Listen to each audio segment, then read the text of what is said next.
가만. 아니, 얘가 잖아.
한 집에 살고 있으면서 그래 사람이 죽었는지 살았는지도 몰랐다니 그걸 말이라고 하시오?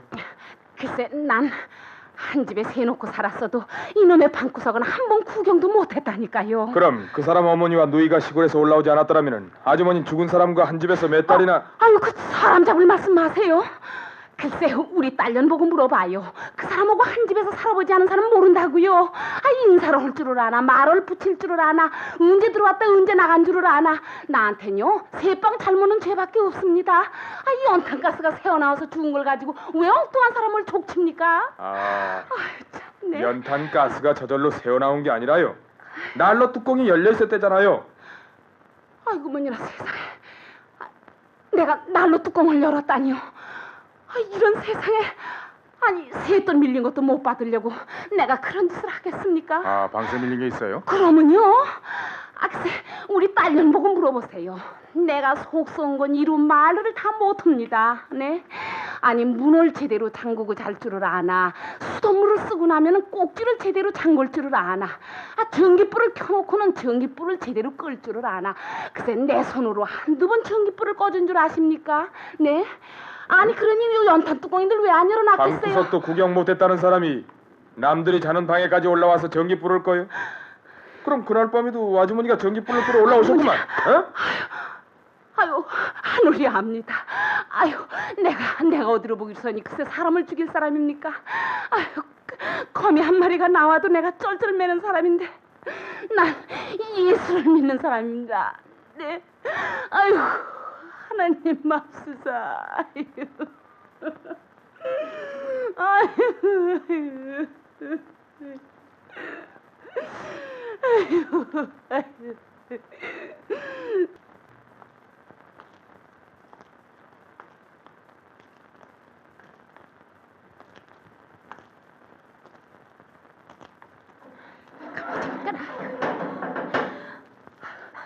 예, 너한테 뭐라고 하대? 글쎄, 양말을 내보이면서 당신 거냐고 묻잖아, 망측스럽게. 아니, 그래서 뭐라 그랬어?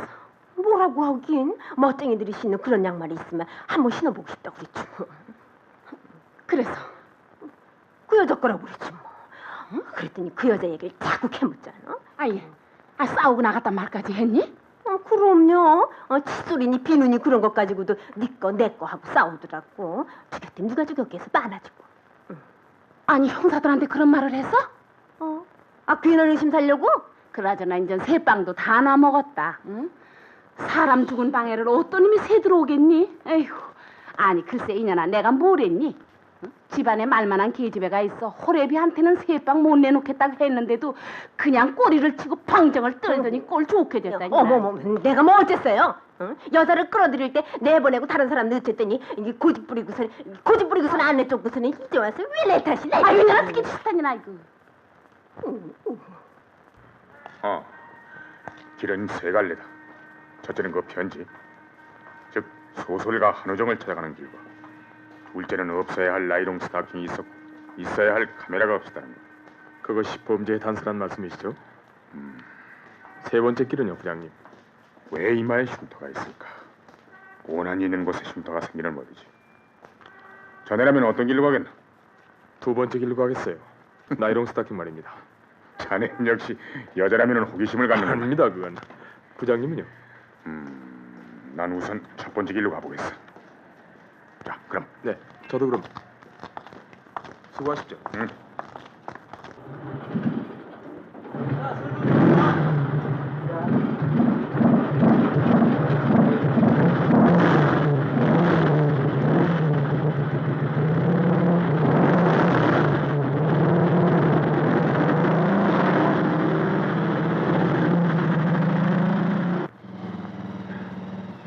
자꾸 모른다고만 잡아떼지 마십시오. 그는 죽었습니다. 이게 어떻다는 겁니까? 나한테 유산이라도 전해주라고 합니까? 결국 당신은 그의 죽음과 나 사이에 무슨 관련이 있을 거라고 말하고 싶은 거죠? 난 장의사가 아닙니다. 관계도 없는 남의 죽음에 대해서 뒤처리를 의논받을 하등의 이유가 제겐 없습니다. 뭡니까 그게? 읽어보시죠. 설마 이래도 모른다고는 안 하실 테지?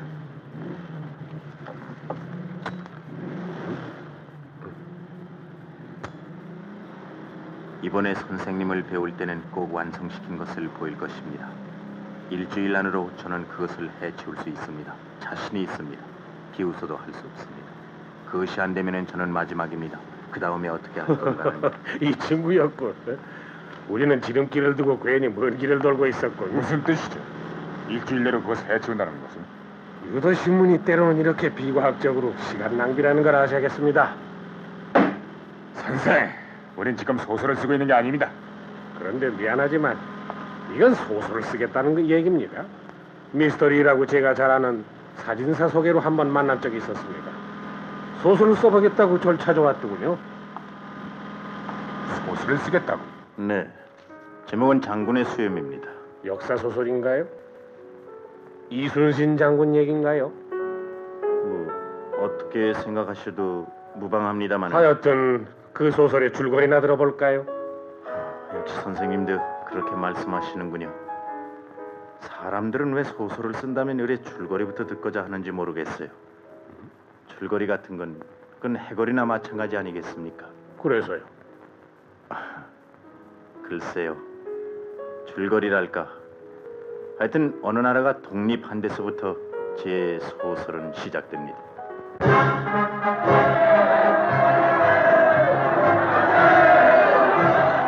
야, 듣던 그대로 수염 말이죠?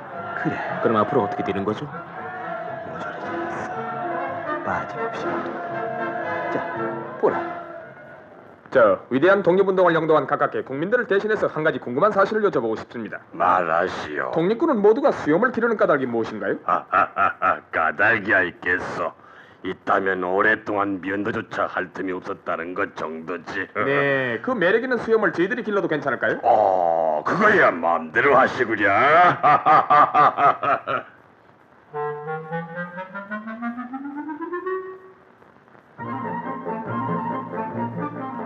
사람들은 독립 그 자체보다도 장군이 기른 수염에 더 관심이 많았습니다.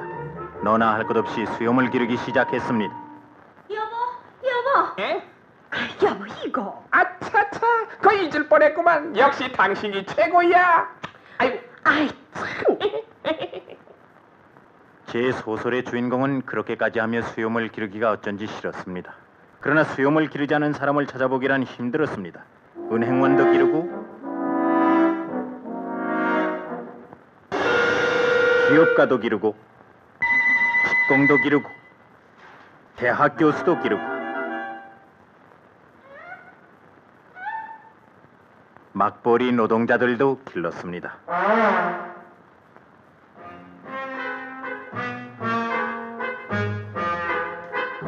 수염은 독립의 상징처럼 돼버렸습니다. 아니, 수염을 기르라고 독립이 된 것만 같았습니다. 그리고 마침내 두려워했던 결과가 닥쳐왔습니다. 여보게, 불안한가? 그렇다면 자네도 수염을 기르지 그래. 난 기르기가 어쩐지 우스워서. 당분간 휴양을 해야겠어. 그 수염 때문입니까? 그 수염을 길러야 한다는 법이라도 생겼나요? 우리나라는 자유국가요. 헌법으로서 개인의 자유가 보장되어 있는데 수염 얘기는 왜 꺼내? 그런 강박관념에 사로잡혀 있으니까 몸이 쇠약해진 모양이군. 자, 퇴직금이야. 몸조리나 잘하게.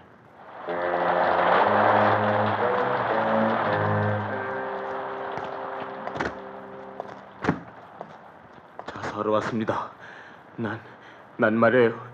죽어도 못 기르겠어요. 난 못 기르겠단 말이요. 어서 날 잡아주시오. 어서. 수염을 기르고 안 기르는 건 개인의 자유요. 지금 당신한테 해당되는 죄라면은 술 마시고 와서 공무집행을 방해하는 것인데 특별히 봐줄 테니 어서 댁으로 돌아가시오.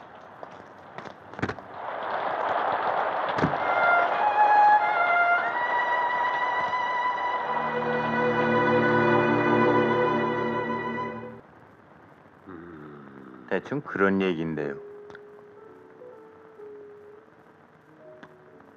그럼 그 주인공은 끝내 수염을 기르지 않는가요?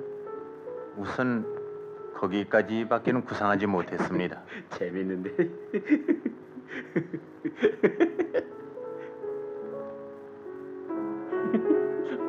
어떻습니까? 그런 우화식으로 써도 소설이 될 수 있을까요? 재밌군. 하지만 좀 너무 관념적이란 말씀이죠? 아니 너무 만화적이죠. 선생님, 역시 소설은 소설가나 쓰는 거야. 우리들 사진기자는 사진이나 찍으러 다니는 거죠? 요즘엔 제목만 써놓는 소설가 지망생들이 많더군. 이것도 저것도 안 되면 소설이나 써보자는 젊은이들이 많습니다. 아니요. 하여튼 써보시오. 소설은 입으로 쓰는 것이 아니라 손으로 쓰는 거니까. 물론이죠.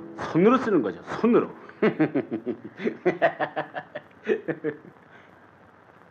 그러니까 그 뒤엔 한 번도 보신 적이 없으시군요. 우연히 한번 본 적이 있습니다. 젊은 여자하고 함께 있더군요. 나시네 말이죠. 나시네요? 그건 잘 모르지만 그들은 서로 남 같지가 않았어요. 아시겠죠? 3월 26일 밤 12시부터 아침까지 어디 있었는가를 말해 주시겠습니까? 네. 설마 제가 그 시각에 철원 씨가 죽는 것을 옆에서 보고 있었냐고 묻는 것은 아니시겠죠? 옆에 있었다고 단정하는 것은 아닙니다. 그러니까 댁이 무엇을 했느냐만 말하면 되는 겁니다. 음악을 듣다가 잤어요. 바로 이 침대에서요. 12시부터 1시까지 잠 오지 않은 사람을 위한 심야의 음악 프로였어요. 나도 철원 씨가 죽어간 시각에 무엇을 했는가 생각해봤어요. 한 사람이 죽어가고 있을 때 난 멘델스 존과 림스키 코르사코프의 평온한 멜로디를 듣고 있었어요. 참 기막힌 일이 아니에요? 그리고요? 그리고 말이죠. 아침엔 6시에 일어나서 블랙커피 2잔을 마셨어요. 승마하러 갔었죠. 아는 분들과 같이. 그래요. 그런데 그것으로는 알리바이를 증명할 수가 없습니다. 라디오가 어떻게 당신이 그 자리에 있었다는 것을 증명합니까? 그 시각에 잠을 못 이룬 사람들이면 알 수 있죠.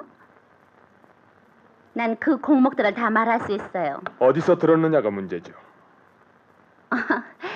철원 씨 방엔 라디오가 없어요. 꽤 정확히 하시는데요. 좀 장가지시겠어요?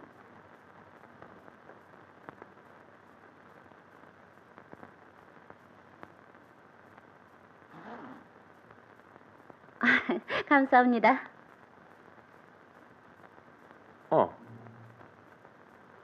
왜 헤어졌죠? 우연히 만났다가 우연히 헤어졌어요. 우연이라뇨? 구체적으로 말씀하십시오. 글쎄요. 우린 우연히 만났다니까요. 그리고 친해졌어요. 1년쯤 그러다가 헤어졌어요. 만났을 때처럼 그렇게 우연히. 몹시 다투고 헤어졌다는데 그것도 우연인가요? 네? 우연한 싸움이었어요. 누드 모델에게 카메라를 주고 온 날 우린 몹시 싸웠어요. 카메라? 누구한테 줬다고요?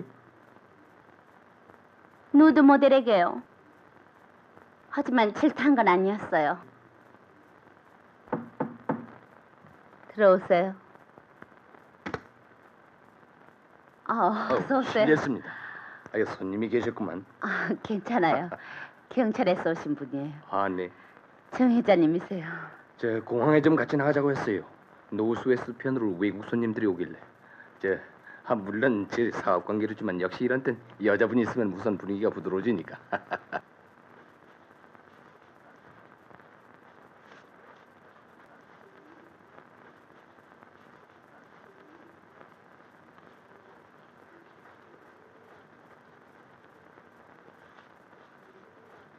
경찰에서요?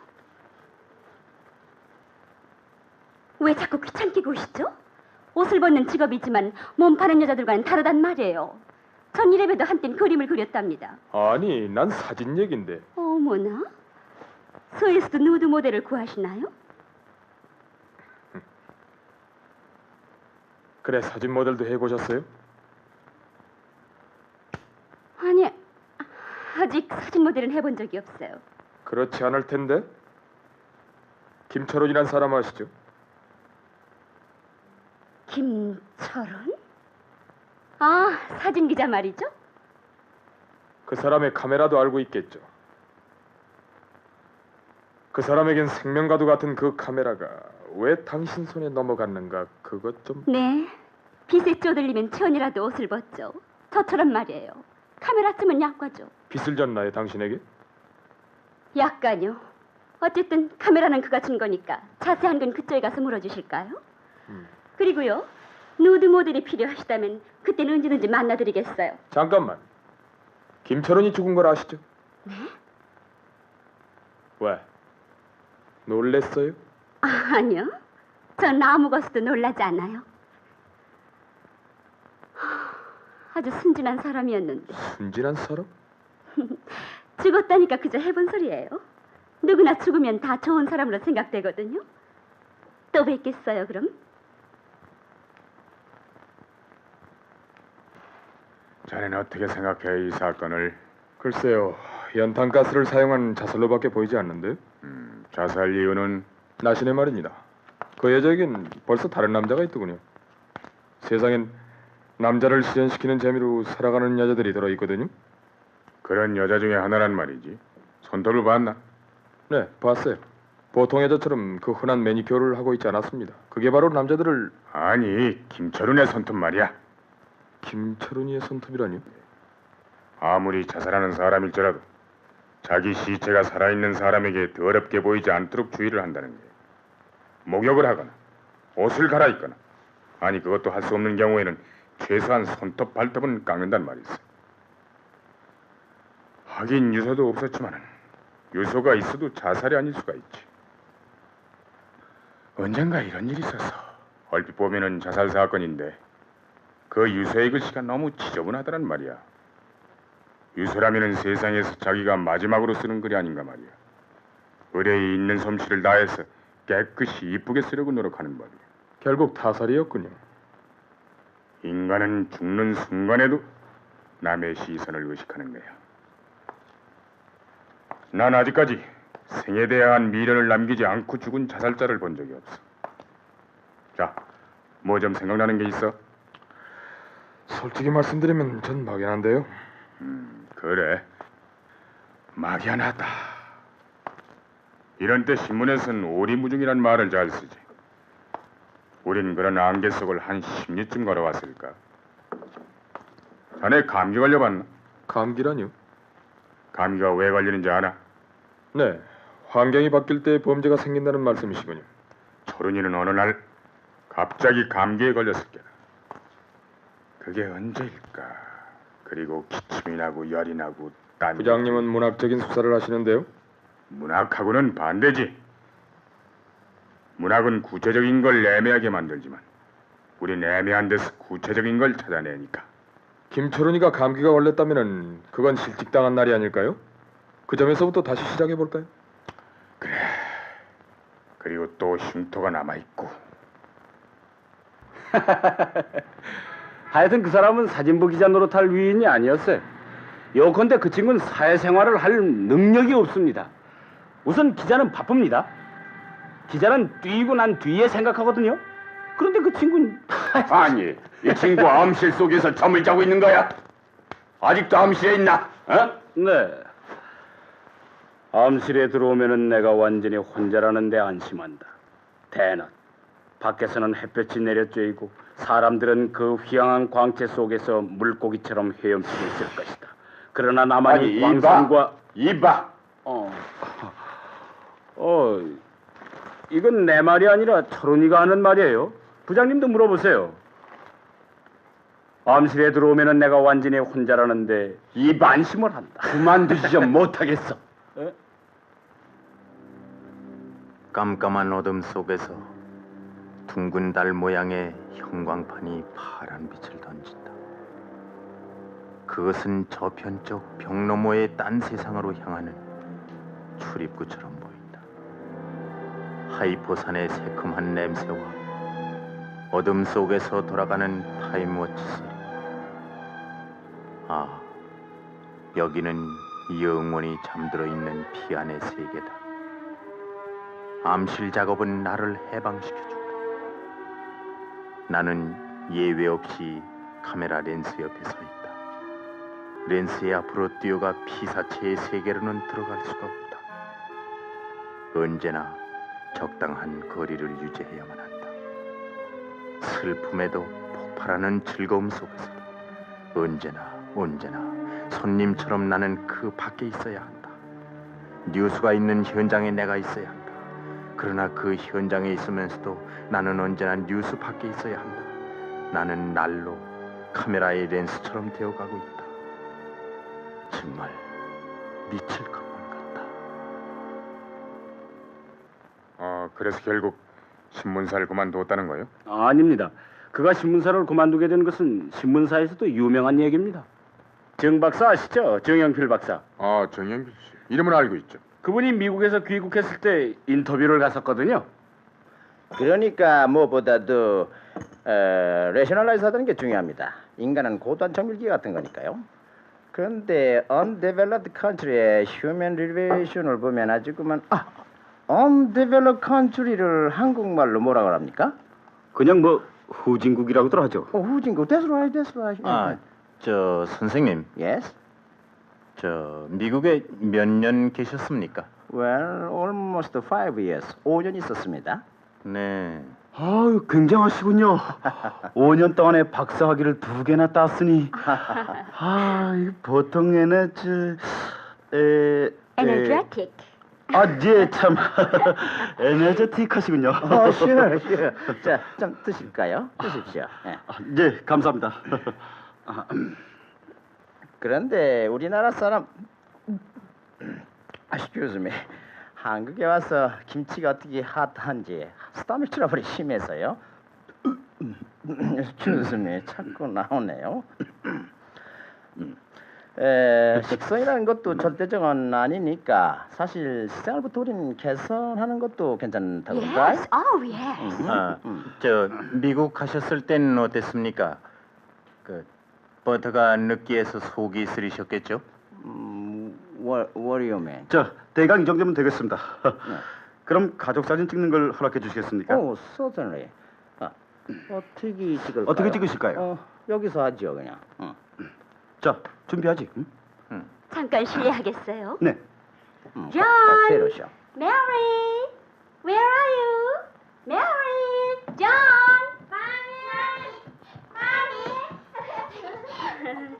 What's up, Mommy? What's up, Mommy? Oh, they want to take our picture and put it in a newspaper. Oh, isn't that wonderful? Daddy? Oh, come on, boys, guys. 자, 빨리 준비해. 뭐라고 있어? 저 부모님, 쟤들은 아직 한국 이름이 없나요? 네, 얘들은 미국에서 태어났답니다. 사모님께서는 아직 잘 모르시는 모양인데 물론 외국제라면은 뭐든지 다 인기가 있습니다만은 사람 이름만은 아직 그렇지 않습니다. 제 나라 말은 아직 못 배웠다 하더라도 이름쯤이야 못 알아듣겠어요? What's the matter, Daddy? So what? 더구나 서양식 이름은 우리나라에서는 아직 고상한 대접을 못 받거든요. 양분이나 개 이름은 서양식 이름을 붙이니까요. 저는 그만 이렇게 귀여운 애들을 부르시는 걸 개를 부르는 줄로 착각을 했습니다. 아우 개라고? 이런 배라먹을 놈 같으니라고 어떤 두두아리 함부로 놀리지 마. 넌 애들에도 돈 들리지 마. 똥소리 함부로 놀리지 마. 애들에겐 죄가 없습니다. 말을 모르니 인형하고만 놀겠죠. 아직 그래도 맘대다 매력이. 웬종일 인형하고만 놀 수 없잖아요. 신문사 안에서도 유명해진 얘기죠. 존, 메리. 요컨대 그 친구는 사회생활할 능력이 없는 친구입니다. 그 흉터 말입니다. 누구하고 싸워서 생긴 건가요? 아니에요. 걘 생전 싸운 적이라고는 한 번도 없어요. 그럼 어디서 다친 겁니까? 왜 자꾸 물으세요? 제발. 자꾸 묻는 게 아니라 자꾸 숨기니까 하는 말 아니요. 아픈 상처를 건드리지 마세요. 어머니는 지금 겨우 지탱하고 계시는 겁니다. 협조해 주십시오. 그건 중요한 일입니다. 타살인지도 모릅니다. 누군가가 연탄 난로 뚜껑을 열었습니다. 자기 손이 열었다면 자살입니다. 남의 손이 열었다면 그건 타살입니다. 누구의 손이든 왜 그 뚜껑을 열었는지를 밝혀내야 하는 것입니다. 우리가 수사의 고난을 느끼는 것은 동생분을 잘 아는 사람이 없다는 것입니다. 그 흉터가 우리가 원하는 얘기를 예미가 걔 죽였어요. 어머니, 이제 그만 걱정하세요. 어머니. 기왕이사 이렇게 된 거 속 시원히 다 털어버리셨구나. 어떻게 된 겁니까? 네? 어서 얘기를 해야 할 거 아닙니까? 말씀하십시오.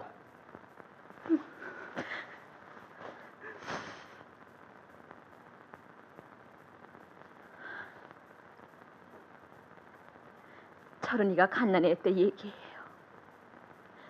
어머니는 밤늦게까지 바느질을 하고 계셨어요. 그러다가 깜빡 잠이 드셨죠. 그런데 잠결에 그만 인들의 이마를. 철은아!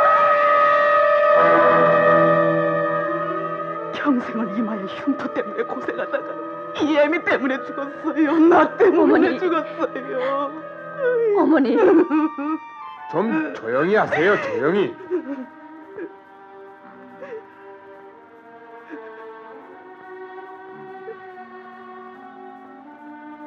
어머니는 그 애가 이마의 흉터 때문에 성격이 삐뚤어졌다고 생각하시고 늘 걱정을 하고 계셨어요. 그래서 나이가 30이 넘도록 장가도 못 들고 이번 일도 다 그 흉터 때문일 거라고 생각하고 계시는 거예요. 하지만 철은이가 죽었다면 차라리 어머니가 아니라 아버지 때문이었을 거예요. 마을 아이들은 모두 소작인이나 행랑살이하는 종의 자식들 뿐이었지. 우린 김정승의 멧돼 손이라는 이유만으로 그 애들과 어울려 지낼 수가 없었어요. 철은이는 시궁창 속에 뛰어노는 그 애들과 어울리고 싶어 했지. 하지만 아버지는 그런 걸 하지 않았어요. 난 알아요, 어머니. 전 지금 이 선생님들한테 땅 얘기를 하고 싶어서 그러는 거예요. 땅이라니? 땅은 우리의 운명이었죠. 우린 땅을 떠나서는 어떻게 살아야 하는지를 모르는 지주였어요. 해방이 되자 우린 땅의 복수를 받았죠. 아버진 토지 개혁으로 생명보다 더 소중히 여기던 땅 문수와 지적도들은 모조리 휴지가 되어버렸어요.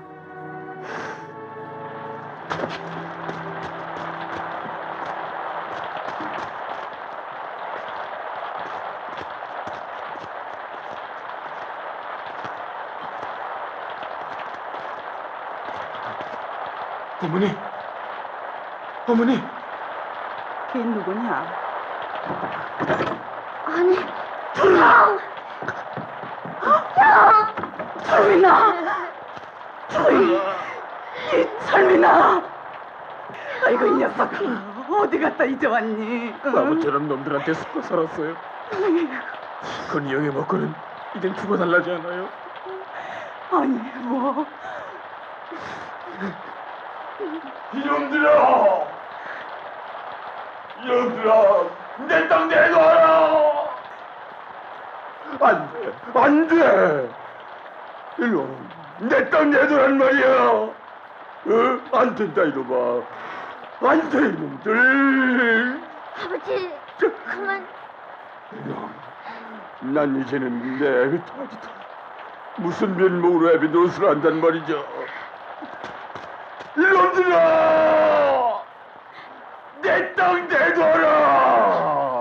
내 땅... 아버지, 형님이 왔어요.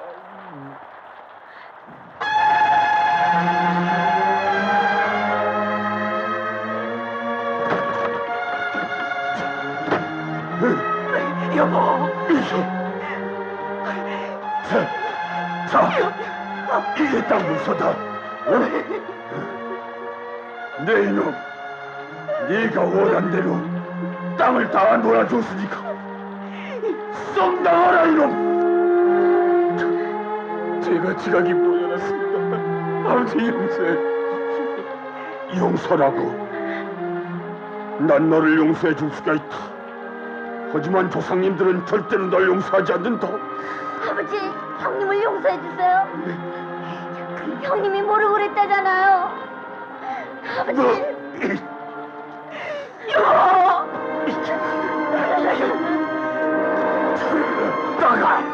나가 이거. 아버지, 당장 나가란 말이야. 걔 나가면 죽어요, 영감. 영감. 당장. 저 영감님,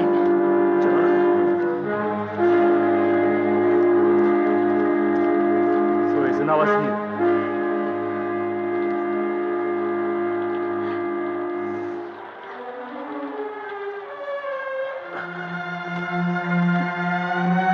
왜 자수 안 했어? 늦었군요.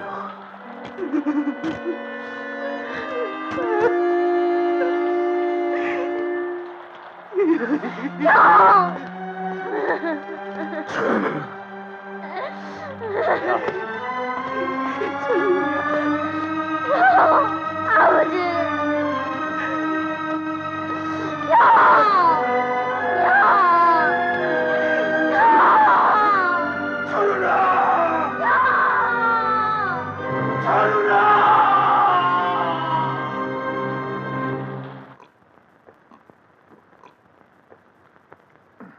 뭐 때문에 부장님은 이 사건에 그렇게 골몰하십니까? 지금까지 우린 시간만 허비한 것뿐입니다. 자살이라고 덮어두자는 거지. 별 수 없지 않습니까? 자네가 이젠 거꾸로 설교를 하는군. 살아있는 사람이 죽은 사람에게 해줄 수 있는 점은 화려한 꽃상이와 따뜻한 무덤만 만들어주는 것이 전부가 아닐세. 죽음엔 이유가 있고 그 이유를 캔다는 것은 산 사람을 위해서도 의미가 있는 노릇이지. 어떤 사람의 죽음은 병원과 새로운 의학 연구를 읽게 했고 새로운 철학이나 사회 문제를 던진다. 또 어떤 사람의 죽음은 법과 경찰을 잊게 했다는 말씀이죠? 글쎄, 그런데 철원의 죽음은 아무래도 우리 소관이 아니라 소설이나 정신병원에서 다뤄야 할 문제인 것 같습니다. 아직은 그렇지 않다니까. 우린 이제 사건의 현관에 들어선 거야. 그리고 그동안에 조사한 증인들의 진술은 건물 같은 것들이란 말이지요? 아, 천만에. 우리는 하찮은 건물 속에서 금싸라기를 줍는다. 자, 신에겐 아버지가 있었지. 나 목사. 그 사람은 반신불수를 갖다 죽은 겁니다. 그래, 맞았어. 5년 동안이나 산송장처럼 누워서 앓고 있었다. 그런데 병간호해줄 사람은 신혜밖에 없었다. 하지만 신혜의 나이는 27살입니다. 병간호하기에는 너무나 젊은 나이였어. 자네가 신혜라면 어떻게 했을까? 그렇다고 아버지를 죽였을까요? 이웃 사람들의 말을 들어보면은 신혜가 며칠 집을 비웠을 때 그 노인은 죽었다고 했어. 어차피 죽은 사람이나 다름없는 사람이니까. 또 본인도 괴로워했으니까. 안락사를 시키라 했을 게야. 철은이가 하수연이었단 말입니까? 아니 그 친구가요? 안락사라도 자기 손으로는 죽일 수는 없었겠지. 순진한 친구가 필요했던 게야. 철훈이 말고 그런 순진한 친구가 세상에 또 있었을까? 증인들의 말을 들으면 그는 외로웠고 환상적이었고 동정심도 있는 청년이었어. 시내는 집을 비우고 그 청년은 노인의 방문을 열었을 것이다.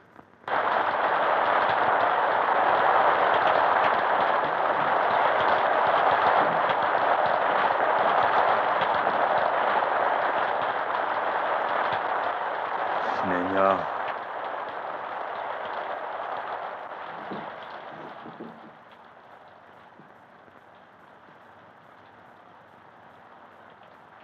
따님은 이제 돌아오지 않습니다.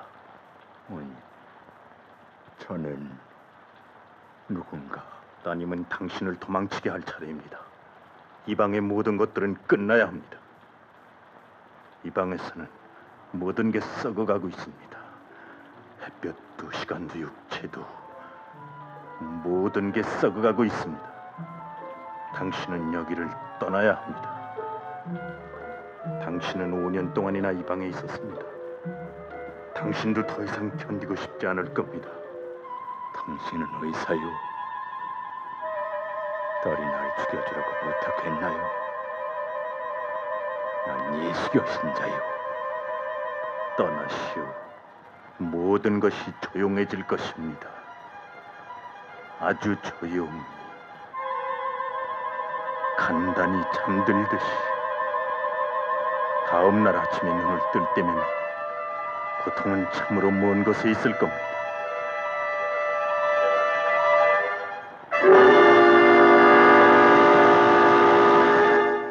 알겠어? 철은이와 시내가 동서 생활을 한 날짜는 그 노인이 죽고 난 바로 다음 날부터지. 세상에 이런 우연도 있을 수 있을까? 그렇지만은 시내가 철은이까지 죽일 이유는 없지 않았겠어요. 아버지를 죽였다는 공모자의 비밀로 철은이는 시내를 묶어두려 했을 거다. 그러나 시내에겐 이미 돈 많은 사람이 생기고 가난이 지긋지긋했던 거야. 아버지의 방에서 튀어나오듯 이번엔 철은이의 방에서. 그러나 이번엔 도망치기 위해선 제 손으로 사람을 죽여야 했다. 벽을 부수지 않고 방을 뛰어넘을 수는 없었다. 그래도 아리바이가 성립되지 않습니까? 아, 천만에. 그게 더욱 수상하다.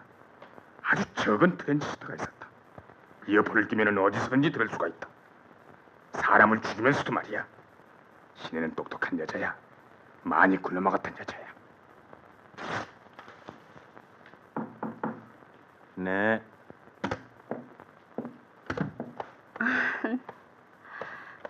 날이 추워요. 밖에는 눈이 내리고 있어요. 오세요. 불을 쬐세요.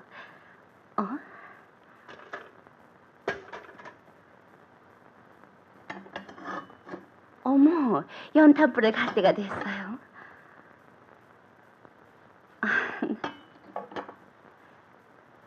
눈 내리는 걸 보면서 문득 이 방 생각이 났어요. 난로에 불도 안 떼고 침대 속에 웅크리고 누워있는 철은 씨의 모습 말이에요. 철은 씨. 왜 왔어?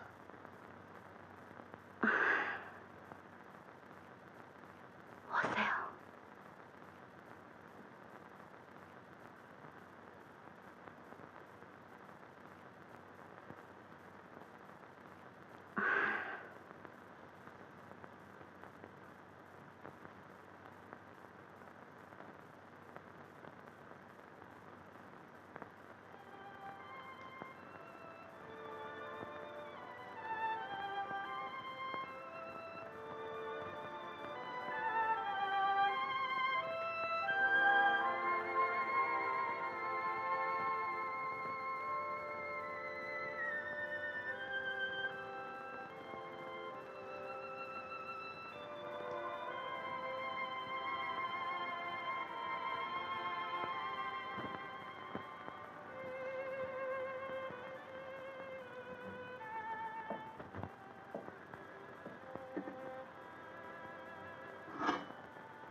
다시 한 가지 묻겠는데 아버지가 돌아가실 때 곁에 있었어? 아니요. 누가 있었죠? 혼자서 돌아가셨나요? 그이가 있었어요. 김철은이 말이죠. 네. 그런데 그게 어찌 됐단 말씀이세요? 치매 떼지 말라고. 철훈이가 그 옆에 있었던 걸 어떻게 설명하겠어? 그리고 당신은 왜 없었고? 우연이라고 했잖아요. 우린 그렇게 해서 만난 겁니다. 옳은 말이야. 까마귀처럼 날아들어왔겠지. 죽어가는 사람의 냄새를 맡고 말이야. 다 얘기하겠어요. 벌써 1년 전의 일이군요.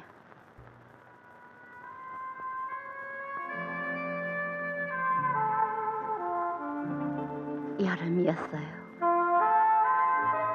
음악 소리와 땀 냄새. 그래요. 땀 냄새 때문에 숨이 막힐 것 같은 그런 여름날이었어요. 전 그 무렵 거의 절망적인 생활을 하고 있었어요. 비밀 댄스홀에서 손님의 팀만을 바라보고 댄스 생활을 하고 있을 때니까요.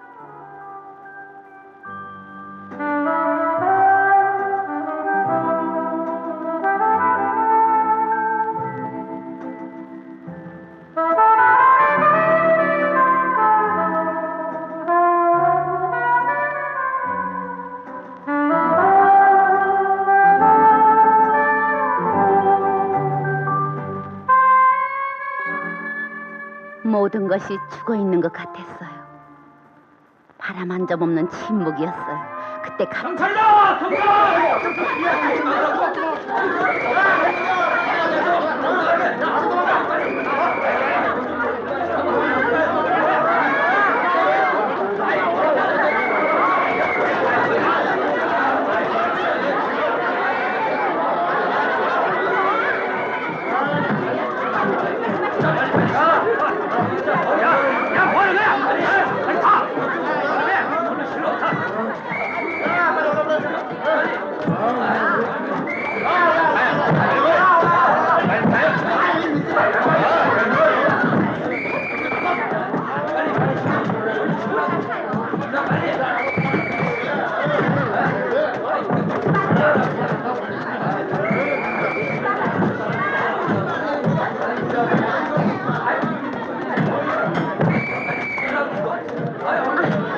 여보세요? 저 좀 보세요. 네, 이것 좀 받아주세요.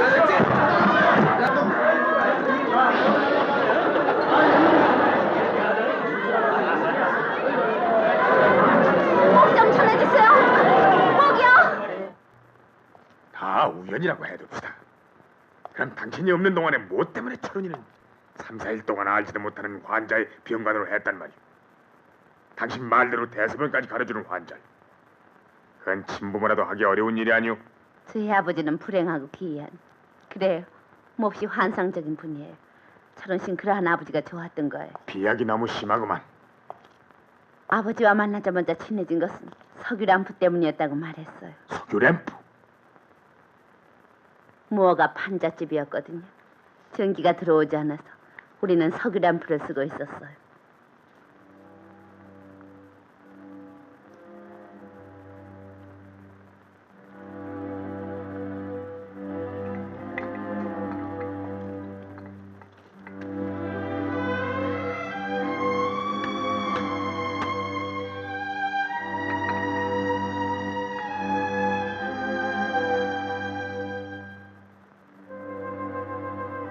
목사님은 저와 비슷하시군요. 주로 암실 속에서 사는 저와 어두운 골방 속에서 지내셔야 하는 목사님과 말이에요. 이렇게 병신이 되자 처음에는 찾아주는 사람이 많았네. 한 사람, 두 사람 떨어져 나가더니 이젠 아무도 오지 않지. 그렇다고 그들이 내 곁을 아주 떠나버렸을까? 네, 떠났을 겁니다. 사람들은 누구나 다 떠나버립니다.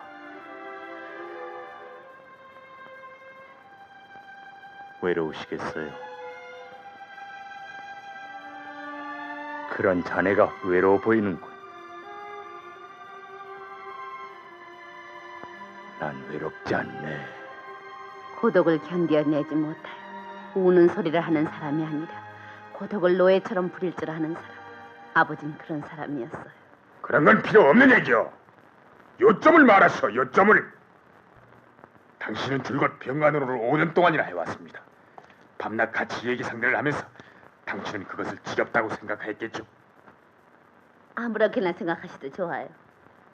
무엇이 요점인지 제가 알 수 있어야죠. 무엇을 찾는 건 선생님들이 하실 일이에요. 전 얘기만 하겠어요. 생각나는 대로 말이에요.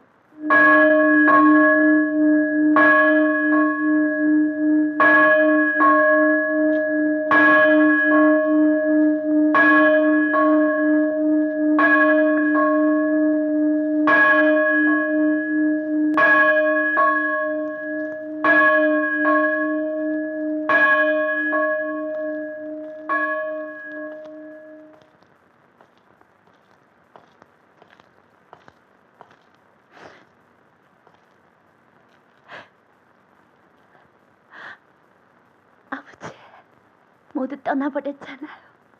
남은 건 아버지와 그리고 아버지가 받을 박해뿐이에요. 그리고 하나님도 남아 계시지 않니? 아버지는 왜 일부러 순교자가 되려고 하세요? 아버지, 서울은 옛날의 로마가 아니에요.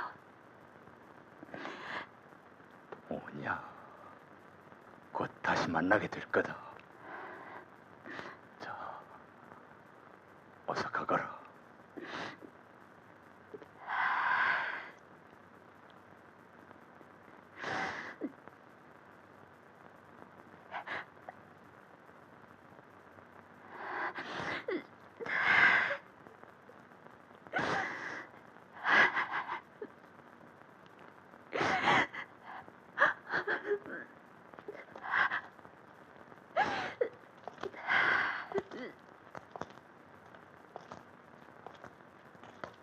목사님과 아버지, 두 역할을 한꺼번에 하시는 아버지는 불쌍했어요.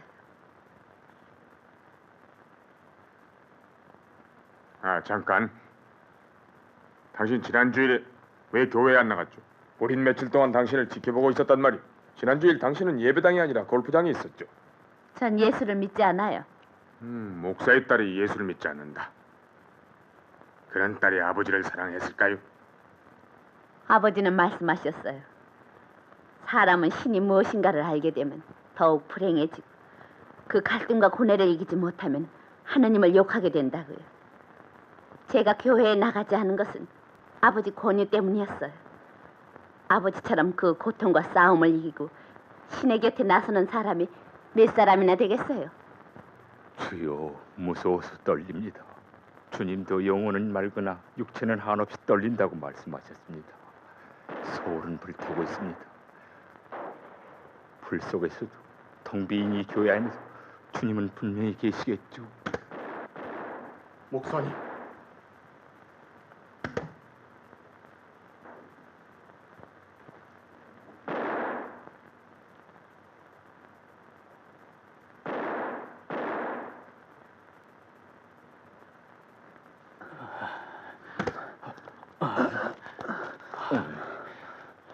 많이 다쳤소? 심하진 않습니다. 아랫마을엔 벌써 괴로군들이 쫙 깔렸습니다. 종소리를 듣고 찾아왔습니다. 숨겨주십시오, 목사님. 우리도 교인입니다. 교인이 아니어도 좋습니다. 목사님, 말갱이 놈들이 알면 우린 모두 죽습니다. 영감님, 난 내 딸을 안전한 곳으로 보냈어. 피 흘린 어린 양들은 조용한 숲속에서 쉬게 해요. 당신도 같이 가시오. 그들을 돌봐줘야 할 테니까.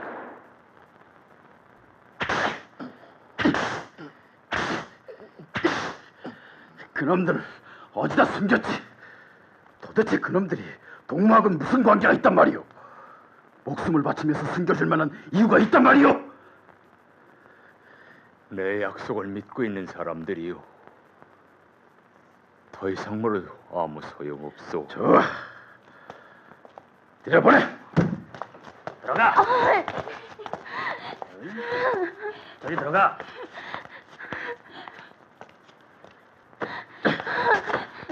덕모, 교회 집사들의 자식들이여. 알겠어. 야! 너희들이 맞고 안 맞고는 목사님에게 달려있어. 어서 살려달라고 빌어봐. 어서! 아니, 얘들을 어떻게 하려는 거요? 목사님 잘못했어요. 다시는 교회 마당에서 공 가지고 안 놀게요. 유리 장기인 건 아버지한테 말해서 물어달라고 하겠어요. 목사님 살려주세요, 목사님. 죄 없는 애들을 돌려보내시오. 물론 죄 없는 애들이요. 그리고 동무는 그들의 영혼을 보호해야 하는 목사님이고. 덕모! 예. 목사님 살려주세요. 아니 나가. 목사님 용서해주세요. 나가라니까.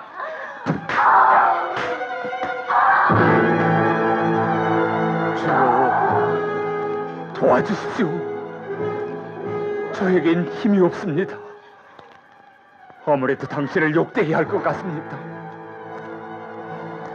자, 대답해 보시오. 어디다 숨겼어?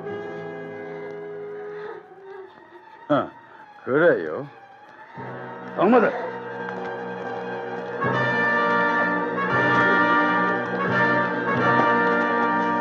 자, 목사님한테 빌어봐. 그러면 매를 안 맞을 수 있으니까. 너희들이 맞고 안 맞고는 목사님한테 달렸어. 어서.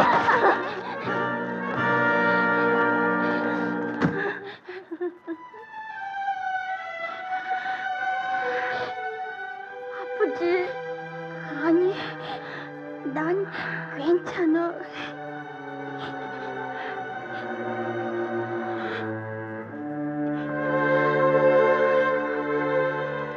주여,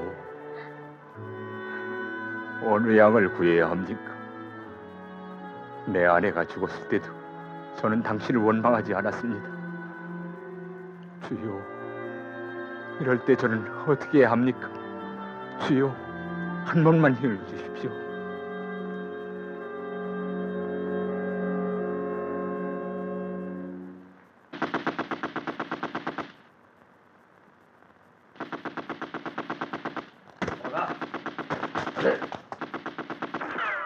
빨리 들어가. 목사님, 그들은 목사님이 잡혔다는 말을 듣고 딴 곳으로 떠나버렸습니다. 목사님이 비밀을 지키신다고 약속한 곳이니까 안전하다고 아무리 말해도 떠나버렸습니다.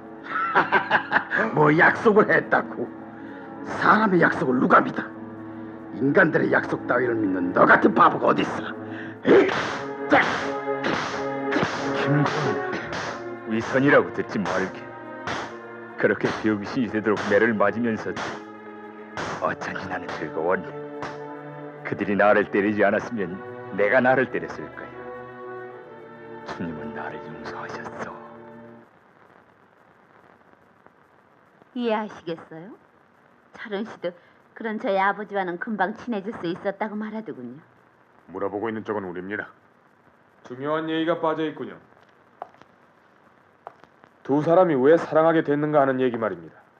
며칠 동안 도와주고 도움을 받았다는 것만으로 동거 생활을 시작했다는 건 우습지 않소. 왜 사랑하게 됐느냐고요? 남자들은 그래요. 왜 사랑하나를 강조하더군요. 하지만 여자들은 아니 저는 왜 싫은가 하는 것밖에 분명치 않더군요. 하지만 동서 생활을 할 정도라면은 하긴 한자로 동서 생활이라고 썼을 때 그 서자 때문에 마치 동굴 속에서 짐승 두 마리가 털을 맞대고 살아가는 느낌이 들긴 하겠죠. 하지만 우린 늑대나 여우는 아니었어요. 우린 결합된 거예요. 한 몸처럼 말이에요. 사랑하진 않았지만 말이죠. 우린 결합됐으니까요. 서로의 비밀 때문에. 그래서 바로 그것이요. 그 비밀이 바로 요점이란 말이야. 비밀이라니까 오해를 하는군. 서로의 약점이나 나쁜 것으로 뭉쳐지는 결합 말이야. 그런 결합은 해가 지면 곧 사라지고 마는 그림자 같은 거야. 오히려 비밀을 완전히 없앤다면 우린 한 몸처럼 될 수 있지 않을까? 난 기적을 믿고 싶어. 인간이 정말 다른 인간과 결합되기 위해서는 아픈 상처를 서로 만지는 데 있어. 난 지금 이해할 수 있을 것 같아. 예수가 인류와 결합될 수 있었던 것은 그의 손에 못 박힌 상처 때문이라고 말이야. 예수의 부활을 믿지 않는 도마에게 예수는 손의 못자국과 옆구리의 창검 자국을 만져보라고 했어. 상처. 영혼의 깊숙한 어둠 속에서 피를 흘리고 있는 상처. 그것을 만지면 낯선 사람도 친구가 되고 서로 하나가 될 거야. 상처를 만진다는 게 뭐예요? 그래서 어떻게 한다는 거죠? 요는 그렇게 공모가 시작된 게 아니요. 공모라뇨? 그렇죠. 공모를 할 수 있죠. 우린 서로의 비밀을 함께 털어놓았으니까요. 그건 결국 고해놀이를 하자는 것이었어요. 고해놀이가 뭐냐고 묻지 않으세요? 카톨릭 신자들이 신부님 앞에서 고해를 하듯이 말이에요. 저는 실은 그런 놀이를 좋아했어요. 난 어렸을 때부터 친구가 없었어. 그런데 말이야, 단 한 사람의 친구를 사귀었거든. 이진이라고 말이야. 그 친구는 왕족의 집안에 태어난 놈이었어. 김영, 사람은 약점을 가지고 사귀는 거예요. 그러니까 술이나 노름이나 오입이나 이런 약점을 통해서 사귄 친구가 도덕이나 교양으로 사귄 친구보다 더 강한 법이죠. 깡패들이 가장 의리 있게 지내는 이유가 바로 그거예요. 김영, 욕할 줄 알아요? 김영이 사귀지 못하는 이유 중에는 욕할 줄 모른다는 점도 끼어 있을 거예요. 김영, 나한테 이렇게 말해봐요. 이 새끼. 응? 말해봐요.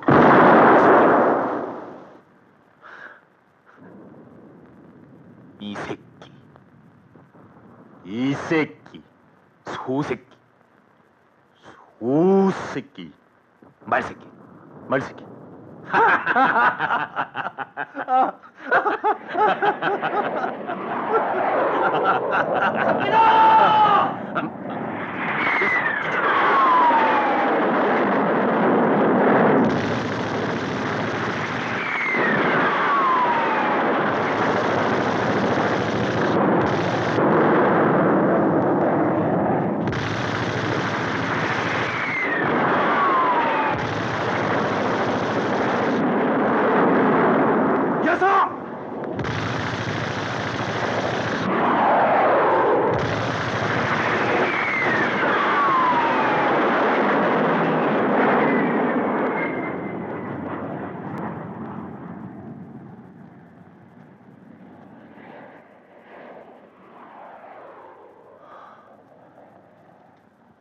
이어서!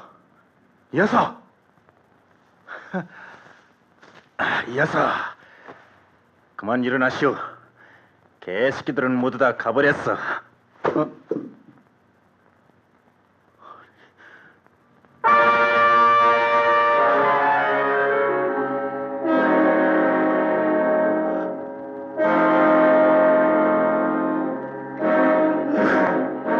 내 자신보다 더 아끼고 싶던 친구. 차라리 내가 위험한 곳에 있을지라도 그 친구를 살려주려고 한 것인데 그 때문에 도리어 죽고 말았어. 난 그랬단 말이야. 남을 도와주려고 한 것이 도리어 그들을 불행하게 만들었지. 형이 붙들려 갔을 때도 그랬고 이진을 살리려 했을 때도 그랬고. 신에, 난 지금 남을 사랑하게 될까 봐 두려워하고 있는 거야. 신에, 이것이 내 고해야. 신의 차례군. 이제 신혜가 고해할 차례야.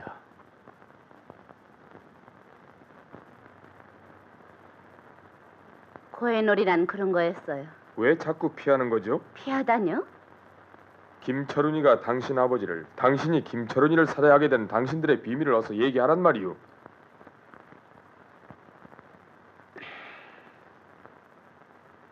여보시오. 계속하시오.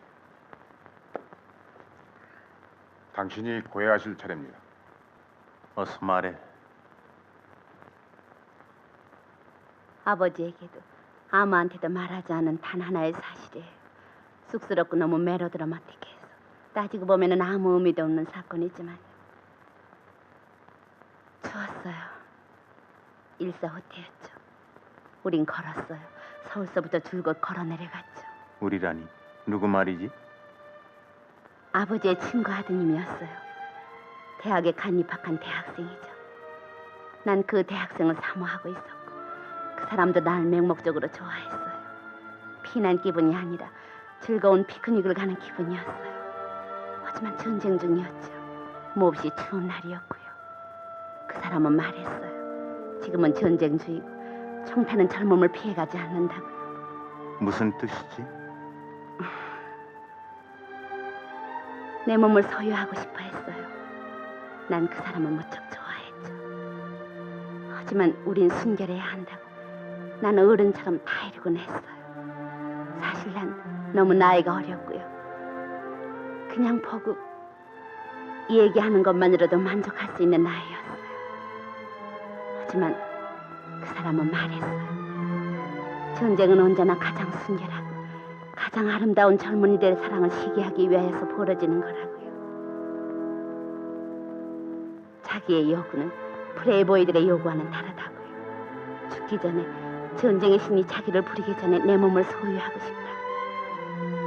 하지만 난 순결을 고집했어요. 철원 씨, 웃지 마세요. 그 사람의 예언은 맞았어요. 그는 도중에서 붙들려갔고 난 외톨이가 돼서 혼자 낯선 피난민들의 행렬에 끼어 내려갔어요. 동사에 걸려 발이 부풀었어요. 정말 난 더 걸을 수 없을 만큼 지쳐버렸어. 그리고 밤이었어요. 나는 나무로 가는 군용 화물차를 얻어 타려고 사람들과 같이 어느 역 국내로 들어가 화통도 달지 않은 화물차에 숨게 되었어요. 동상 자욱이 가려워서 잠을 이룰 수 없었어요. 난 갑자기 불안해졌어요. 정말 이 화차는 떠나는 것일까? 언제까지나 이 속에서 기다려야 하는가? 우린 모르고 있었어요. 아무도 몰랐어요. 중공군들이 밤사이에 우리의 앞길을 가로막고 있었어요. 그런데 신혜, 뭔가 자꾸 얘기하기를 꺼려하고 있군. 얘기하겠어요. 하겠어요.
난 울지 않았습니다.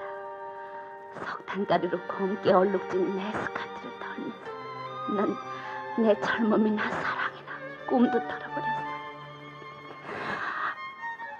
이것이 내가 가지고 있는 비밀의 전부예요. 난 그때 이미 늙어버렸고 딱딱해져 있었어요. 문이 닫히는 소리를 들었습니다. 누구도 그 문은 열어줄 수 없었어요. 열쇠는 그 철도끼 너머로 던져버렸으니까. 내게서 사람의 눈은 사라져버렸습니다. 노새에는 호소하고 안간힘에서 구원을 청하는데 그 노새의 눈밖에는 볼 수 없었어요.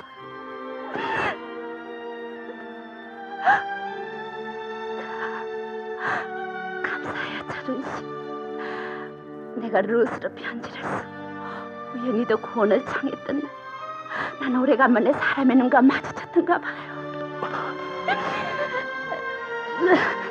아니야. 우린 로스처럼 볼 수 없어. 겁낼 것도 없어. 우린 이렇게 가까이 있잖아.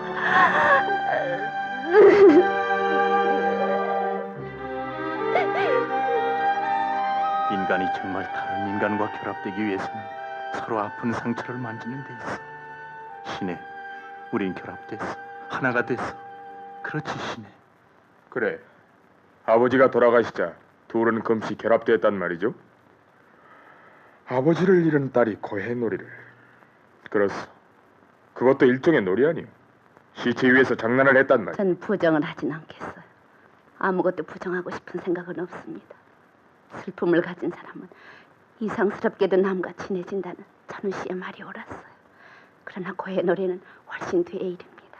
내가 유치장에서 돌아오자 그는 아버지를 만나기 전에 할 얘기가 있다고 뒷동산으로 올라가자고 했습니다. 아버님은 회사에 다니고 있는 줄로 알고 계시더군요. 전 기독교 신자가 아니니까요. 그 정도쯤 아버지를 속여도 괜찮겠죠? 나도 속였습니다. 신혜가 회사 일로 출장을 갔다고.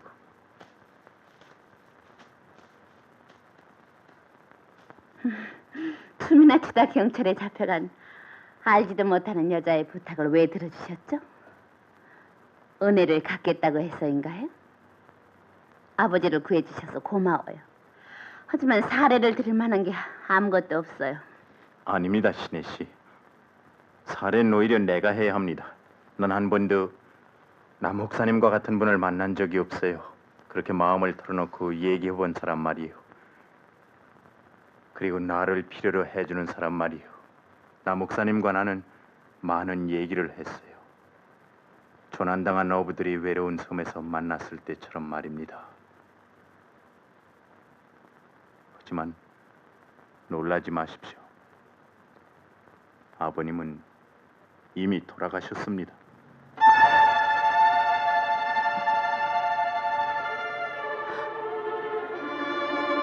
마지막 부탁을 하시더군요. 신혜에겐 울지 말라고요. 슬퍼하지 말라고요. 이렇게 전해달라고요.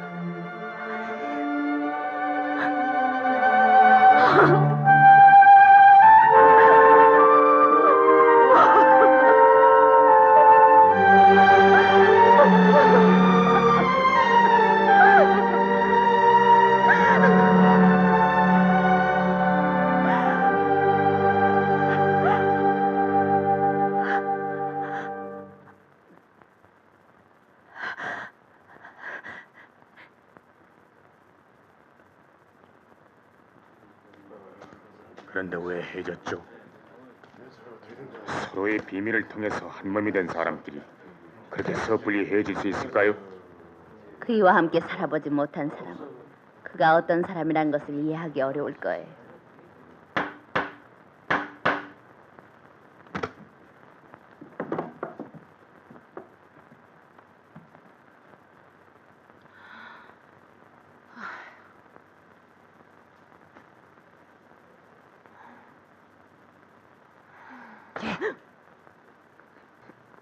나와서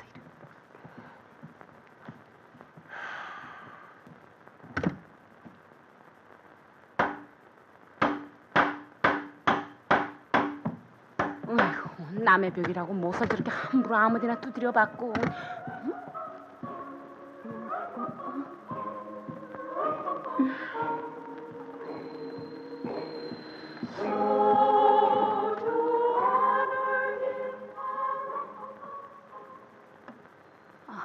예. 아무래도 새 방을 잘못 내는 것 같다. 아휴.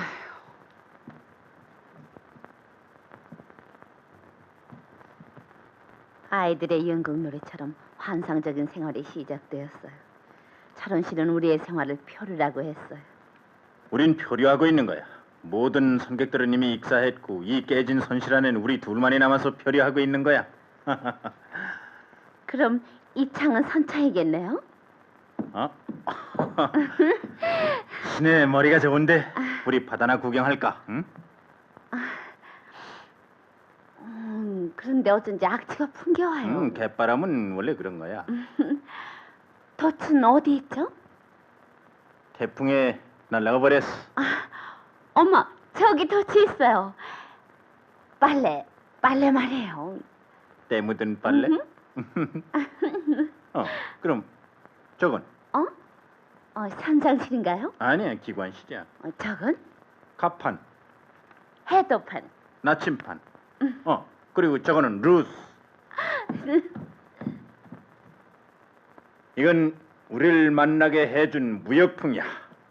그리고 보니 배는 다 파손됐지만은 중요한 것은 다 남아있군. 그래? 희망이 있어. 신에 우린 여태까지 아무도 가보지 못한 신대륙에 도착할 거라 이 말이야.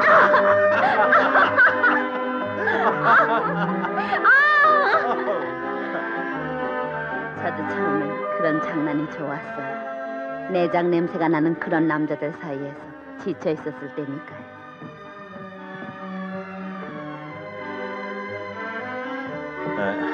혼자서 상쾌한 바닷바람이나 쐬고 있어.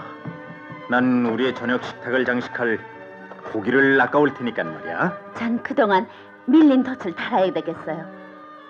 내 낚싯대 주지 않겠어? 자. 저게 무슨 소리냐?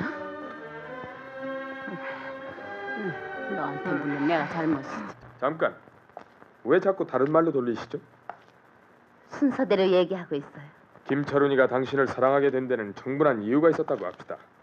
그 상처라는 건? 네. 그인 상처를 미화하고 상상적인 세계로 바꾸어 나가려고 했지만 전 그렇지 않았어요. 상처는 저를 더욱 현실적인 데로 얼굴을 돌리게 했어요. 저의 내부에는 뜨거운 불덩어리, 살고 싶다는 욕망의 불꽃, 비계 냄새를 풍기는 강한 집념이 있었어요. 불행한 일을 겪을 때마다 꺼지려던 그 불꽃은 다시 타오르곤 하죠. 하지만 두꺼운 문이 굳게 잠겨 있었죠. 그 문을 열어줄 열쇠를 가진 사람을 찾으려고 했어요. 하지만 그이도 결국 그 열쇠를 갖고 있지 않았어요. 부장님, 좀 더 냉정해 주셔야겠습니다. 저 여자는 어떻게 해서든지 이 사건을 자살로 보이도록 꾸며대고 있는 겁니다.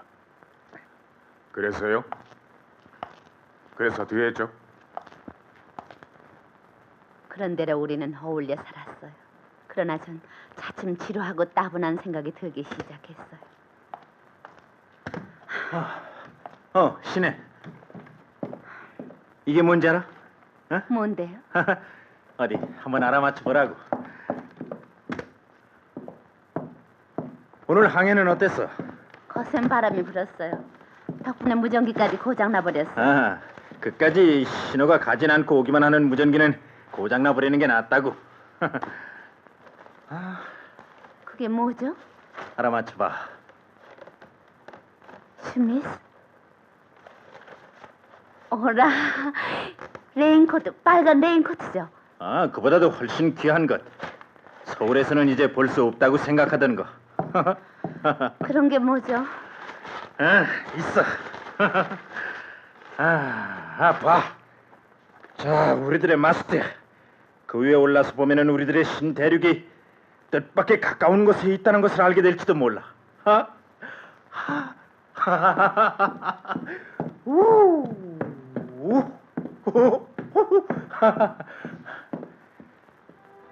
그때 그 불덩어리가 왈칵 목구멍으로 넘어오면서 가슴에 불이 붙기 시작한 것은 이 순간부터였어.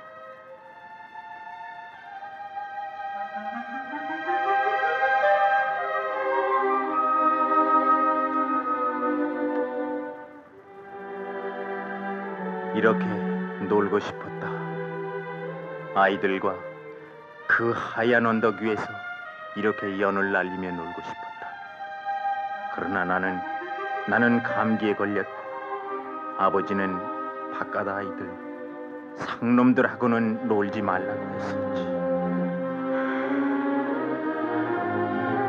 이거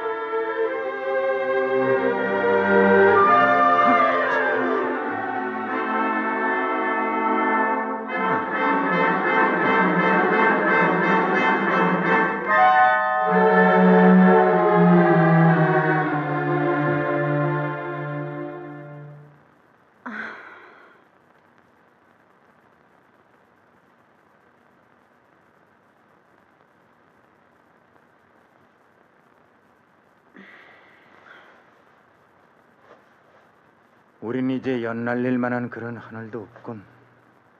난 빨래를 넣을 만한 그런 하늘이라도 있으면 좋겠어요. 우리가 표류한 지 벌써 한 달이 됐군. 우리 고해놀이 할까? 없어요. 이젠 고해할 게 없단 말이에요.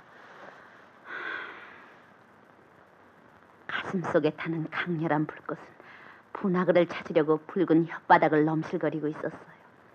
그러나 문은 여전히 굳게 닫혀 있었어요.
환상이 아니라 핥히면 피가 철철 흐르는 붉은 피가 철철 흐르는 현실의 생을 살고 싶었어요.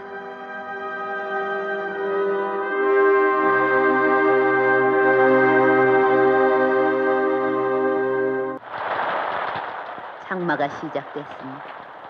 철원 씨는 직장을 그만두었어요. 소설을 쓰겠다고 했어요. 전 직장을 구하러 다녔죠.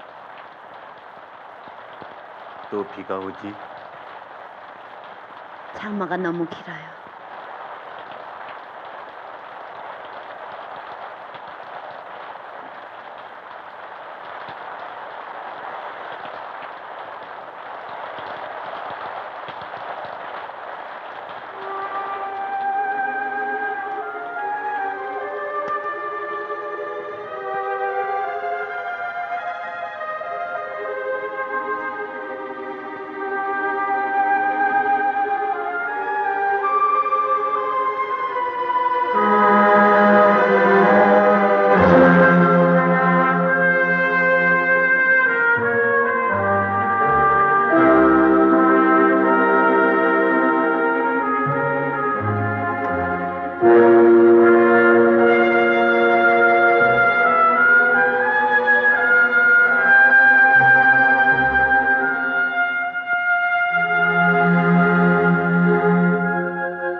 소리를 내지 마라.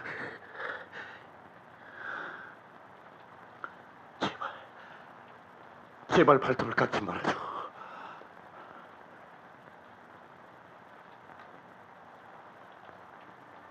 왜 그러세요? 신엔 따분한 거지.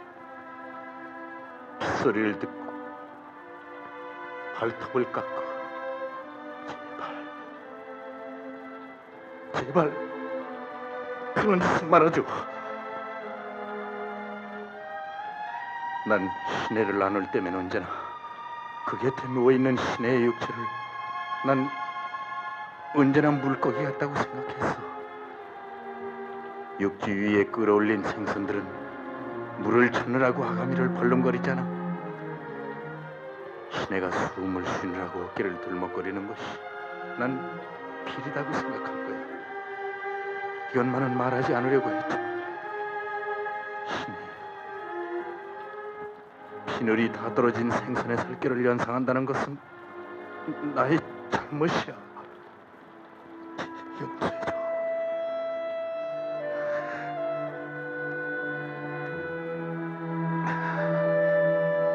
사람들은 연필을 깎듯이 발톱을 깎고 있단 말이야. 난 그 소리가 아프게만 느껴져. 부탁이야 신혜. 이문을 따줘요. 나도 살고 싶어요. 살고 싶어. 난 창을 열고 빗발치는 회색의 공간을 향해 외치고 싶었어요. 문득 그와 헤어질 것을 결심했습니다. 그러니까 그건 실직 이후의 일이죠. 네. 하지만 생활이 어려움만은 아니었어요.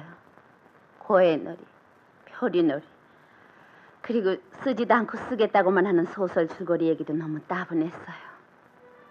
겨울이 왔어요. 난 조그만 회사에 취직을 했죠.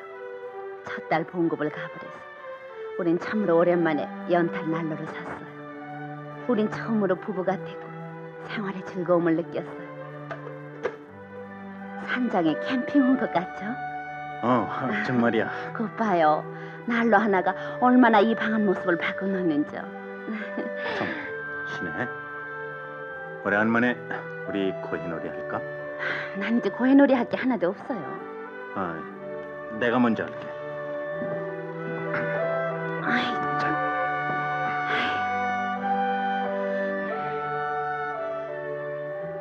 신혜, 내 카메라 없어진 거 알고 있었어?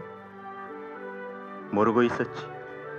난 그 카메라를 루드 모델에게 주었어. 난 다시는 사진을 찍지 않기로 했어. 신혜. 난 학교 다닐 적만 해도 자가용을 타고 다녔어요. 철훈 씨도 보셨죠? 전 학교에 잘 나가질 않아서. 왜 늘 교문 옆에 서 있지 않았어요? 까만 세단. 그게 바로 우리 차였어요. 그런데 4.19 혁명이 나고 아버지가 감옥에 갔어요. 하지만 이런 직업을 가져야 할 만큼 형편이 어려워지리라고는 어디 생각이나 했나요? 처음 사람들 앞에서 옷을 벗을 때 그 기분을 짐작이나 하시겠어요, 철훈 씨?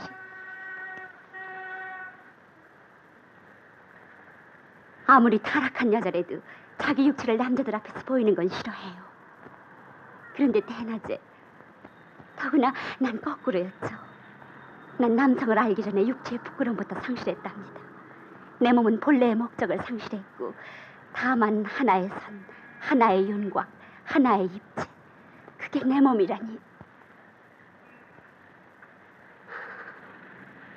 오늘이 우리 어머니 환갑날이에요. 어머니는 아직도 옛날에 부잣집 많은 노릇을 하고 싶어해요. 그래서 정말 뭔가 선물 하나 사드리고 싶지만 돈이 없으시군요. 철훈 씨, 우리 끝없이 걸어요. 이 환갑날이 지나버릴 때까지 말이에요.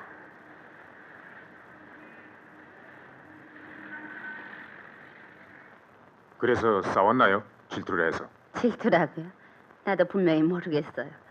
아마 고해를 자꾸 졸랐기 때문일 거예요. 난 정말 고해할 게 없단 말이에요. 없어요.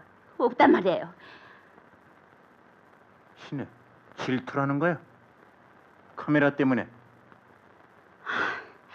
무슨 고해를 하라는 거예요? 고해 같은 게 무슨 소용이 있느냐 말이에요.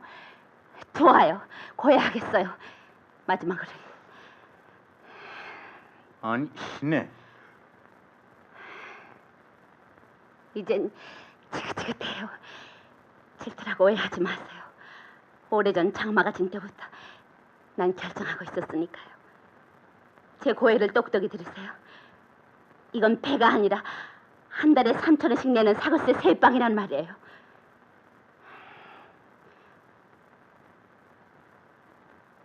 저건 창문이고요. 선창이 아니고요.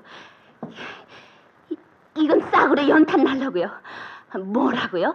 성능 좋은 디젤 엔진이라고요? 이건 침대란 말이에요. 침대.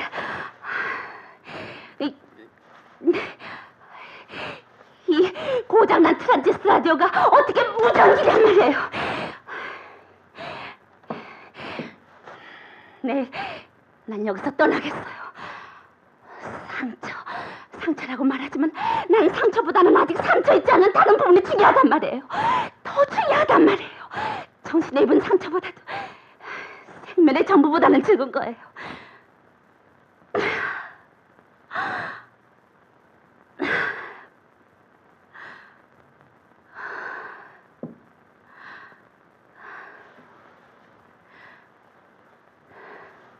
이건 포리하는 배가 아니라 진공의 방이란 말이에요.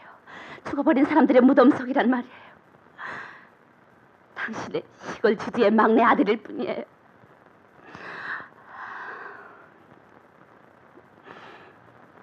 그런데 새빵 아주머니는 칫솔이니 만년필이니 하는 소리를 들었다는데. 그리고 이 스타킹이 침대 곁에서 나왔어.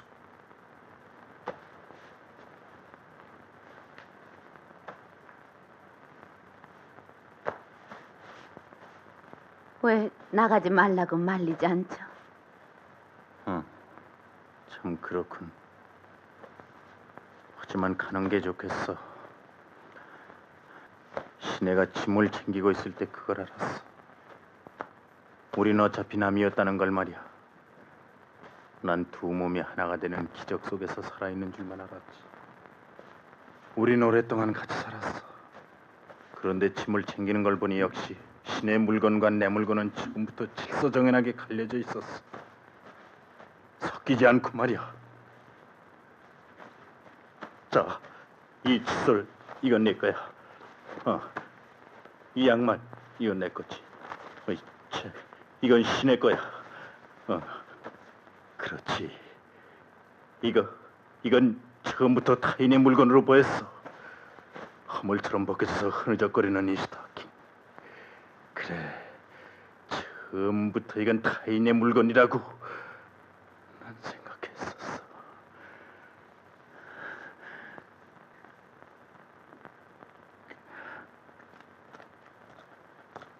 바로 이거예요. 그래서요? 그 다음은 계속하시오. 저는 그때 갑자기 그이가 불쌍하다는 생각이 들었어요. 30살 먹은 어린이, 보호자가 필요한 병든 사람. 그래서 그 손을 참아 놓을 수 없었는데 우린 언젠가 떠나도록 운명 지어져 있는 사람들이에요. 소설을 쓰세요. 그 편이 상상의 세계를 실현하는 데는 쉬울 거예요. 난 딱딱한 육체를 가진 젖먹이 동물이에요. 누에처럼 아름다운 비단과 나방으로 변신하는 재주가 없는 동물이에요. 소설을 쓰세요. 소설을 어떻게 끝나죠? 역시 주인공은 수염을 기르지 않나요? 그래, 난 소설을 쓰겠어. 이번만은 타인을 돕는 것이 오히려 해를 끼치게 되는 비극이 되지 않도록 하겠어. 왜 그랬을까? 당신이 파멸하는 것을 난 원할 수 없어. 얘기해 주시지 않겠어요? 그 소설 말이야. 장군의 수염은 비가 오는 어느 여름밤에 안개 속에서 실비가 내리고 있었다. 그는 6개월을 걷는다. 무슨 바퀴가, 살이 부러진 바퀴가 털기처럼 둥둥 떠서 떨어지고 있었다. 그는 그 바퀴를 피하려고 한다. 그런데 이번엔 솜털 같은 수염들이, 피에 젖은 솜털 같은 수염들이 그의 뒤를 쫓아오고 있었다. 그때 그는 보았다. 검은 자동차 한 대가, 이상한 자동차 한 대가 헤드라이트로 그를 비추며 달려오고 있는 것을.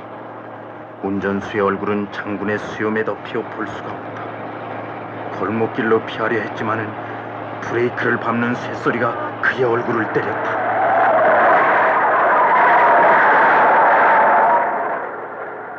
그는 쓰러진 것이다. 비가 오고 있었다. 짙은 안개였다. 그는 사라져가는 자동차의 불빛을 향해서 머리를 든다. 수염 때문에 난 죽는 거다. 수염을 기르지 않은 최후의 인간의 얼굴이 지금 죽어가고 있는 거다. 이건 교통사고가 아니다. 교통사고가 아니다. 그는 이렇게 외치면서 죽어가고 있었다. 어둠 속에서 무엇인가 빛나는 것들이, 이 세상에서 처음 맞이했던 크리스마스 날 밤에 빛나던 그 빨간 촛불 같은 것들이 그의 눈앞에서 어른거린다. 그 불빛들이 유치원 아이들의 얼굴로 바뀐다. 그들은 그를 향해 걸어오는 것이다. 학예회 때처럼 애들은 종이로 만든 수염 같은 것을 달고 있었다. 그는 어린아이들의 수염이 점점 다가오는 것을 느끼며 눈을 감는다. 그는 죽은 것이다.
세븐스베이.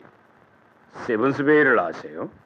인간은 7개의 가면을 쓰고 남과 어울려 살고 있는 것입니다.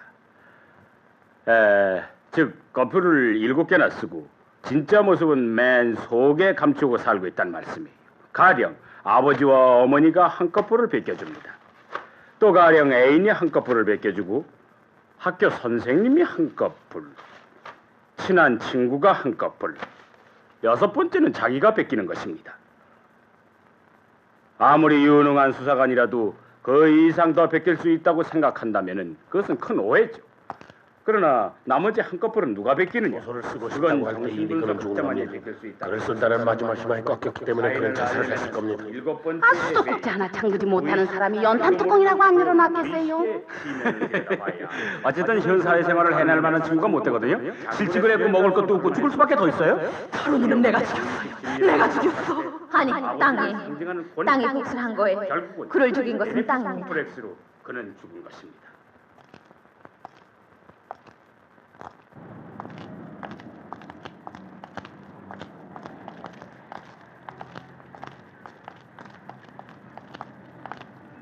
모든 진술 조서를 불살라버리게.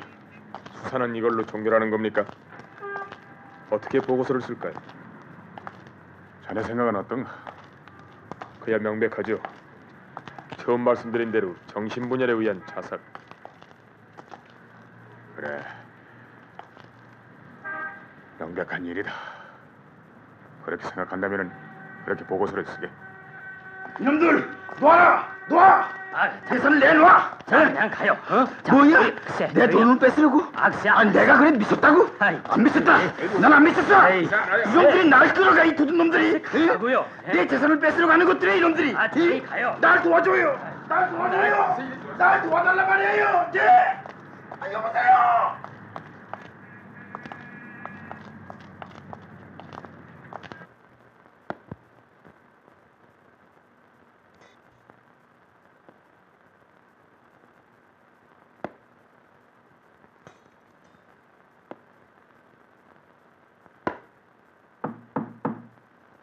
누구세요?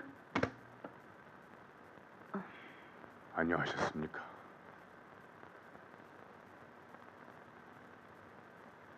또 뭐가 알고 싶다고 오셨어요? 난 정말 더 이상 아무것도 몰라요. 제가 알고 있는 건 3월 26일 밤 한 남자가 죽었다는 거, 그것뿐이에요. 지금은 5월이에요. 그때는 찬바람 소리뿐이었지만 지금은 꽃이 피고 있어요. 사람이 죽으면 시간도 멈춰버리죠. 그이는 그날 이후로는 더 살고 싶지 않아서 죽었을 거예요. 다른 사람들이 자기에 대해서 이러쿵저러쿵 얘기하는 것도 바라지 않았을 거예요. 그이의 희망대로 우린 그 일 잊어버려야 해요. 돌아가 주세요.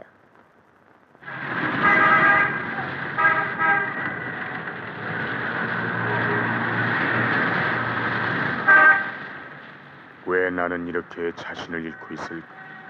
민한 형사, 도깨비 잡는 형사. 사람들은 날 그렇게 불렀다. 그런데 갑자기 뛰어든 이 하찮은 사건이 나를 무너뜨리고 있다. 나는 범인을 보았다. 그는 수갑을 채울 수도 없고 법정에 피고석에 앉힐 수도 없다. 고독이라는 놈, 그놈은 갑자기 흉기를 들고 사람을 찌른다. 어두운 밤, 비가 내리는 밤에 축축한 골목길에서 서성거리다가 방문 틈으로 들어온다. 혼자 누워있는 침대에 시트를 젖히고 가슴을 찌른다. 안녕하십니까?